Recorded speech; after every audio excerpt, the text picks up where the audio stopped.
Hey everyone! Before we dive in, if you love stories about standing up for yourself and finally drawing those hard lines, hit that subscribe button and ring the bell. It means the world. I'm sitting at the old oak table in my parents' house in Weddington, the same one that's been here since I was 12, watching mom refill water glasses like she's done every Sunday for the last 2 decades. The pot roast is flawless. The plates are the same blue and white pattern we've had forever, and the dining room still carries that familiar mix of time and unspoken tension.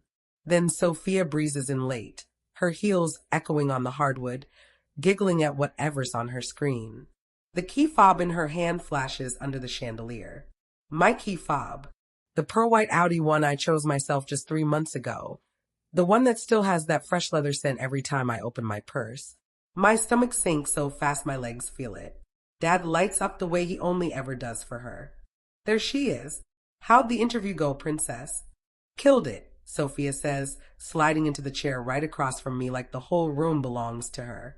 She twirls my key fob on her finger, 1 spin, 2, then lets it drop next to her plate with a little clink. They pretty much hired me on the spot. Mom practically glows and piles another thick slice of roast onto Sophia's plate before she's even asked. We knew you'd win them over. Thank goodness you had something dependable to get there. I set my fork down so carefully the plate doesn't even whisper. Inside, something clicks, like a joint finally sliding into its proper socket. Sophia.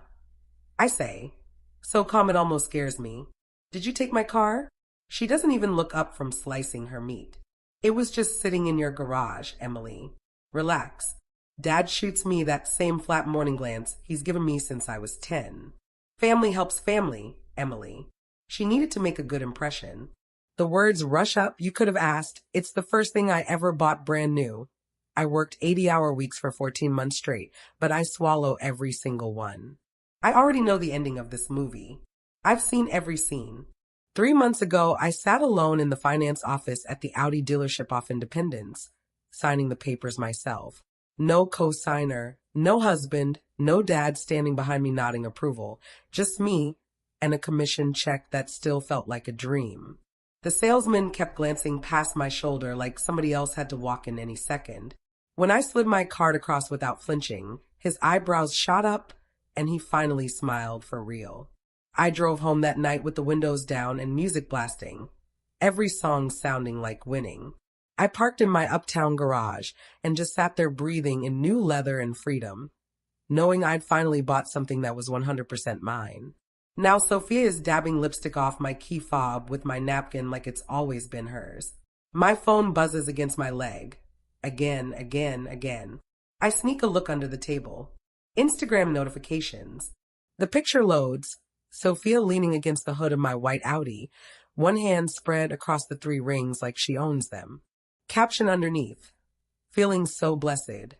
Mom and Dad surprised me with my dream ride. Family really is everything. #new whip. #grateful. 47 likes already. I set the phone face up beside my water glass so the whole table can enjoy the view. The chandelier keeps sparkling. The roast keeps cooling. And for the first time in 34 years, I decide the dance is over. The table freezes 1 heartbeat, 2. Mom recovers first, reaching for my phone like she can flip it over and erase the moment the way she's erased so many others. Emily, honey, it's just a photo. She was excited. Sophia shrugs, mouth full. I'll delete it if you're going to make a scene. Scene. That word they've thrown at me since I was 14, and dared to ask why Sophia got a brand new Jeep at 16 while I still rode the activity bus. I don't answer. I just stare at the tiny scratch on the fob where her nail polish chipped the paint. Dad clears his throat. The sound of a man used to being the final word. Let's eat before everything's cold. We'll talk about the car later. There is no later. There never has been. I stand, chair legs whispering across the floor. I'd like my keys back, please. Sophia rolls her eyes and flicks them across the tablecloth. They stop an inch from my plate. God. Here. Happy now. My fingers close around the warm plastic. I slide it into my pocket like I'm pocketing a loaded weapon. Dad's jaw tightens. You're embarrassing yourself. Maybe. But this embarrassment feels like rocket fuel. I walk out without another word. The front door shuts with the same soft click I've heard 1,000 Sundays. Only tonight it sounds like the period at the end of a very long sentence. Outside, the North Carolina air is thick and warm even in early fall. Crickets scream in the azaleas. My old crossover waits at the curb, exactly where I left it weeks ago when the Audi became my daily. I grip the steering wheel until my knuckles bleach. My phone lights up again. Another coworker. Love the new car your parents got soft. So generous. I flip it face down on the passenger seat. The drive back to Uptown is 25 minutes. I barely remember 10 of them. All I see is Sophia leaning on my hood, like it was hers to pose on. All I hear is Mom saying she was excited, like excitement excuses stealing. When the garage gate lifts, I pull into my spot. The Audi sits under the fluorescents, pearl paint glowing, except for the thin red scratch running down the passenger door like someone dragged a key across flawless skin. I stand there staring until the motion lights click off and leave me in the dark. That's when the anger cools into something sharp and clean. They didn't just take my car. They took the one story that was only mine, the one that proved I could build something without their permission, and rewrote "It's So Sophia" could be the star again. I ride the elevator to the 14th floor. My apartment is quiet, city lights blinking awake outside the windows. I pour a glass of wine. I never drink and stand at the glass, looking 14 stories down at the tiny white SUV. I think about every time I came home from college and found my clothes missing from my closet. Every time I Venmoed money for Sophia's emergency, that was never an emergency. Every time Mom said, "You're the strong one, Emily. You don't need as much." I think about the night I closed the $4.2 million hospital network deal, sat alone in the empty conference room, and cried because no one at home even asked how it went. Then I stopped thinking. I open my laptop, find the email for corporate counsel, and start typing an email titled "Proposal, Executive Vehicle Acquisition." Because if they won't respect what's mine, I'll make sure there's nothing left for them to touch. I don't sleep. I stand at the window until the city thins to a few red taillights, wine untouched, that scratch glowing every time the garage lights flicker on below. Around 3, the memories arrive, quiet, uninvited, the way they do when you finally exhale after decades. I remember being 20, home from state for winter break, walking into my childhood bedroom and finding Sophia asleep in my bed wearing the navy suit I'd saved 6 months to buy for interviews. The jacket was wrinkled, coffee-stained at the cuff. She blinked up at me like I was the intruder. "I had a thing," she mumbled. "You weren't using it." I remember junior year when Mom called and whispered, "Sophia's struggling. Could you pick up a few more shifts so we can cover her rent?" I was already pulling breakfast at the dining hall and closing the bar. I said yes anyway. I remember getting the email about the $2 million contract, biggest in company history. Calling home just to hear someone say proud. Dad answered. I told him. Long pause. "That's great, honey. Hey, Sophia's here. Can she borrow your Amazon Prime? She needs something overnight." Every memory lands like a pebble in still water, ripples spreading until my whole life looks different. I realize I've spent 34 years translating their indifference into proof I wasn't worth celebrating. That if I just worked harder, gave more, needed less, maybe one day they'd finally see me. They never looked up. But tonight, standing in the dark with Charlotte humming below, I do something brand new. I stop waiting. I open the laptop again and finish the proposal. Not out of revenge, out of perfect clarity. The numbers are gorgeous in their cold truth. Mileage reimbursement savings, depreciation schedules, brand perception uplift. I attach spotless photos of the Audi, no scratch visible, and one line at the bottom. Available immediately. Title free and clear. I hit send at 4:47 a.m., sit on the floor with my back against the couch, and let myself cry. Not loud, not dramatic, just quiet tears sliding into my hair. The kind that come when something inside you cracks open and realizes it was a door, not a wall. Morning comes. I shower, put on the charcoal blazer I save for boardrooms, and drive the old crossover to work. The Audi stays in the garage. I'm not ready to sit in it yet. My assistant takes one look at my face and cancels everything except the 10 a.m. with the CFO. I walk in carrying nothing but a folder and 14 years of proving I belong in rooms like this. I lay it out clean. The company saves money, elevates client perception, acquires a fully depreciable asset. I never mention my family. I don't need to. The scratch, the Instagram post, the lifetime of being told to scoot over. None of it belongs in this room.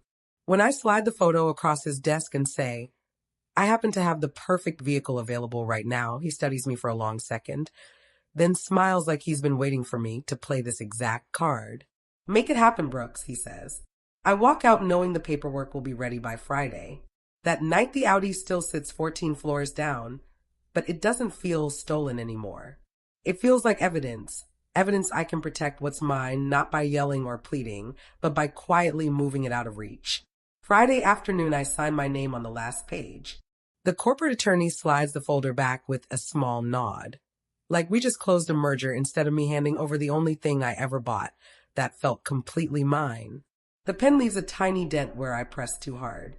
It's official, he says. Effective immediately. The vehicle is property of Meridian Health Systems. Title, insurance, plates, everything. You'll have a company fuel card Monday. I exhale a breath I didn't know I'd been holding for weeks. They buffed the scratch out that same afternoon. I watched from the legal department window as the tech ran the buffer in slow circles until the red line vanished and the paint looked virgin again. When he slapped the magnetic Meridian logos on each door, something in my chest unclenched. It wasn't my car anymore. And that was the whole point. Sunday rolls around again. Same drive. Same colonial house at the end of the long driveway, azaleas blooming early. Everything looks identical. Inside, roast and rosemary wrap around me like a memory I no longer trust. They're already seated. Mom's smile is cautious. Dad's shoulders are squared like he's practiced his speech. Sophia stands by the window scrolling, restless. The second I walk in, she looks up. Where's the white one? I hang my jacket in the same closet I've used since I was 8 and take my usual chair. Drove the crossover today. Mom sets the platter down gently. That's fine, honey. Actually, we wanted to talk about the Audi. Sophia has 3 interviews this week. Reliable transportation matters. We figured you could add her to your insurance, just temporarily. Sophia gives me the big puppy eyes she perfected at 15. I'll be super careful. M. Promise. I pick up my fork, take a bite of potatoes, perfect as always, and chew slowly, tasting nothing. Mom rushes to fill the silence. You work from home half the week anyway. It just sits there. I swallow, set the fork down, reach into my purse, and pull out the slim folder I've been carrying like a passport. I can't, I say. Dad frowns. Can or won't? Both. I open the folder and lay the top sheet on the tablecloth between the roast and the gravy boat. Corporate letterhead, signatures, official seal. The car belongs to the company now. Designated executive vehicle. I use it for client meetings and events. That's all it's legally allowed for. You could hear the grandfather clock in the hallway. Sophia snatches the page, scans it like the words might rearrange themselves if she glares hard enough. You sold it. No, I transferred ownership. The company owns it outright. Insurance, maintenance, everything. Even if I wanted to let you borrow it, which I couldn't. I'd be violating policy. Mom's hand flutters to her pearls. Emily, I keep my voice soft, almost kind. It was the only way to make sure no one could ever take it again. Sophia's face goes scarlet. This is insane. You did this to punish us. No, I say. I did it to protect me. Dad starts to speak. Probably something about gratitude. But I'm already standing. I love you, I say, looking at each of them in turn. But love doesn't mean unlimited access. I leave the folder on the table like the period they finally have to read. The screen door closes behind me softer than it ever has. 6 months later, the pearl white Audi still turns heads in the company garage. Only now the Meridian logos make it look like it was always meant for something bigger than one person. I slide in every morning, run my hand across the cool leather, and it doesn't feel like loss. It feels like proof. Proof I can turn a wound into armor. I still drive out to Weddington some Sundays, but never in the Audi. The old crossover rumbles up the driveway like it's coming home. Same table, same china, same roast. Only now no one asks about the white SUV. They learn some questions have permanent answers. Sophia landed a job, entry-level marketing. Nothing fancy, but she's been there 4 months. Mom mentioned it almost casually one afternoon, like the word surprised even her. I just nodded and said, good for her. And I meant it, not because everything's forgiven, but because I'm done carrying the weight of her choices. Dad signs the Christmas cards himself now. His handwriting's a little shakier. He doesn't say much, but he writes my name first. Some nights my friend Megan comes over with takeout from that little Italian spot on Tryon, and we sit on the balcony watching the skyline wake up. She asks if it ever gets easier. I tell her the truth. It doesn't get easier. It just stops mattering as much. The space they used to occupy in my chest has been quietly renovated into a place I actually live. I got promoted again, VP of Strategic Accounts. The company-wide announcement went out with a photo of me standing beside the Audi after closing the Henderson deal. Someone hung that picture in the lobby. Every time I walked past it, I barely recognized the girl who used to shrink, so her sister could shine brighter.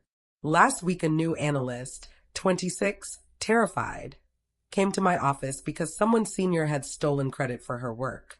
She stood in my doorway, twisting her hands exactly the way I used to. I closed the door, told her to sit, and gave her the line I wish someone had given me years ago.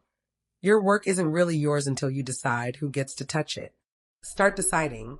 She left taller than she came in. That's the part no one warns you about. Once you learn how to guard your own boundaries, you can't help teaching other people how to guard theirs. Some nights when the city is quiet, I still stand at my window and look 14 floors down at the parking deck. The Audi sits under the floodlights, logos gleaming, clean and untouchable. I think about the scratch that isn't there anymore. I think about the girl who used to believe love meant giving until there was nothing left of you. Then I turn off the lights, crawl into a bed that's only ever had my name on it, and sleep the kind of sleep that doesn't apologize for taking up space. Some losses aren't losses at all. Sometimes you have to release something so completely that no one can ever take it from you again. And when you do, you discover what was truly yours all along.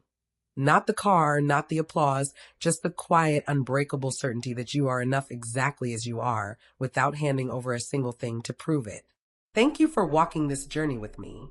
If this story moved you, stick around. We've got plenty more where hearts learn how strong they really are. Like, subscribe, share so these stories can find the people who need them most. See you in the next one.